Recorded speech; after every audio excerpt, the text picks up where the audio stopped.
आयोजन आगरा कॉलेज के ग्राउंड में किया जा रहा है और ये बहुत ही अच्छा उन लोगों के लिए कार्यक्रम है जो बेरोजगार हैं, जो अपना व्यवसाय ढूंढ रहे हैं अथवा नौकरी करके अपना गुजर बसर कर रहे हैं। कोरोना काल में काफ़ी लोग बेरोजगार भी हुए हैं, पढ़े लिखे हैं, नौजवान हैं, ग्रेजुएट हैं, लेकिन रोजगार नहीं है और नौकरियों भी काफ़ी लोगों की छूटी हैं। ऐसे वक्त पर रोजगार भारती के द्वारा एक नया साइकिल पर चलता फिरता एक स्टॉल बनाने का जो एक चीज़ शहर में, आगरा शहर में प्रारंभ हुई है, वाकई तारीफ़ काबिल है। और मैं उन सभी नौजवानों को अनुरोध करूंगा कि इस योजना से जुड़ें, रोजगार भारती से जुड़ें और अपने को बेरोजगार न समझें। आप पढ़े लिखे इंसान हैं, कहीं पर भी जाकर एक साइकिल पे लेकर आप स्टॉल लगाकर कहीं पर भी चौराहे पर, साइड पर, बाज़ारों में जाके अपना कहीं भी कोई भी चीज़ बेचने का काम भी कर सकते हो। आपको रोजगार उपलब्ध हो सकता है और उस रोजगार भी ऐसा है कि आप 15-20 हज़ार रुपये महीने आसानी से कमा सकते हैं। और लेकिन आपको आना पड़ेगा, आगे आपको जुड़ना पड़ेगा। आज जो आगरा कॉलेज ग्राउंड में जिस प्रकार का एक जनजागरण करने के लिए रोजगार मेला का आयोजन किया है, इसके लिए मैं कमेटी के सभी पदाधिकारियों को, आयोजकों को बहुत बहुत साधुवाद करूंगा कि इसी प्रकार से आगरा शहर में बेरोजगार लोगों को रोजगार उपलब्ध कराने के नए नए रास्ते भी निकलते रहे। और नगर निगम की ओर से भी हम जो बाजार स्ट्रीट की एक कल्पना लेकर भी कार्य कर रहे हैं और हमें हमारे संघ परिवार से और हमारे परिवार के मुखिया हैं प्रांत प्रचारक जी का भी ये आग्रह है कि इस प्रकार के बेरोजगार जो लोग हैं उनको रोजगार उपलब्ध कराने के लिए नगर निगम भी एक प्रयास करे।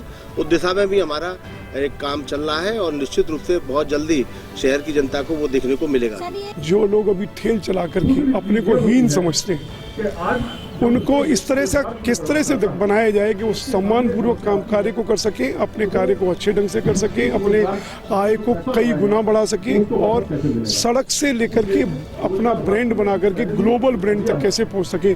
ऐसे बहुत सारे कार्यक्रम हैं। इसमें कई तरह के मॉडल्स वो कार्ड पर भी किए गए हैं, उसकी चाय की साइकिल भी बनाई गई है, इसमें गोलगप्पे की साइकिल भी बनाई गई है, इसमें एक आयरनिंग कार्ड भी बनाई गई है, इसमें बहुत तरह के अलग अलग तरह के मॉकटेल्स कार्ड, फूड कार्ड्स, और उसमें इस तरह से सुसज्जित हैं कि उसमें आप एक साइकिल पर चाय जुटते हैं, वो उसमें हर तरह की चाय, जो 5 स्टार होटल में चाय पीते हैं, कैमोमाइल में हनी पीना चाहते हैं, तो भी उनकी सबकी व्यवस्था है।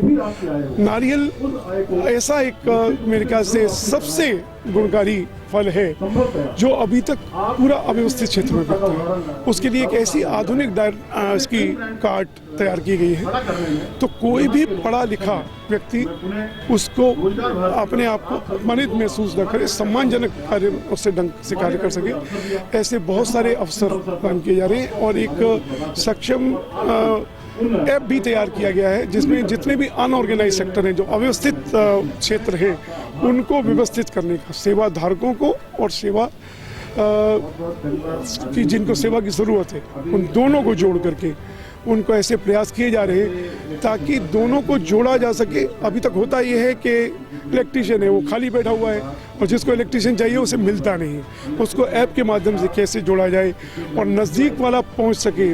ऊबर का मॉडल है, कई सारे हमारे सामने मॉडल हैं, उसके माध्यम से एक ऐप तैयार किया गया है और ये लगातार अभी इस पर रिसर्च वर्क चल रहा है कि किसी भी पढ़े लिखे व्यक्ति को कि नौकरी न ढूंढनी पड़े बल्कि 2, 3, 4, 5 को नौकरी दे सके। मैं समझता हूं कि अगर चाय को भी एक पढ़ा लिखा व्यक्ति अगर व्यवस्थित रूप से करता है तो इस साइकिल से कम 20,000 रुपये से 50,000 रुपये तक एक चाय की साइकिल से कमा सकता है।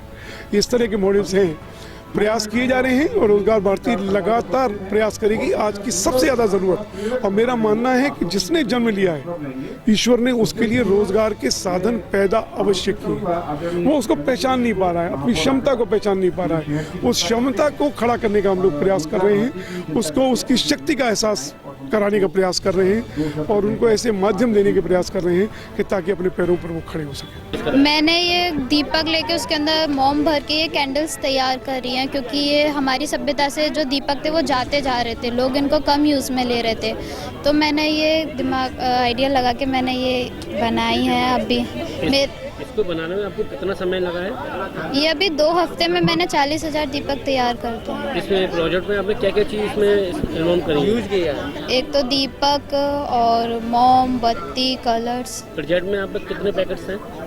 अभी मेरे पास 100 होंगे। ऐसा था कि ये काम तो हमारा लॉकडाउन से ही था। लॉकडाउन के समय हम लोगों ने भोजन वगैरह बना करके जो ज़रूरतमंद लोग थे उनको भोजन वितरण किया था।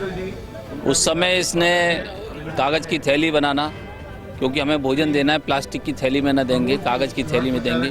उसके बाद में हम कपड़े के मास्क बना करके दिए। अब सोचा कि गरीबों की दिवाली कैसे बने, तो गरीबों को जब तक पैसा नहीं आएगा तो उनकी दिवाली नहीं बनेगी। ऐसा सोच करके इन्होंने बाज़ार से दीपक लेकर के उनको रंगवा करके, अच्छा डिजाइन करके, अच्छी पैकिंग में करके लोगों को देने का प्रारंभ किया।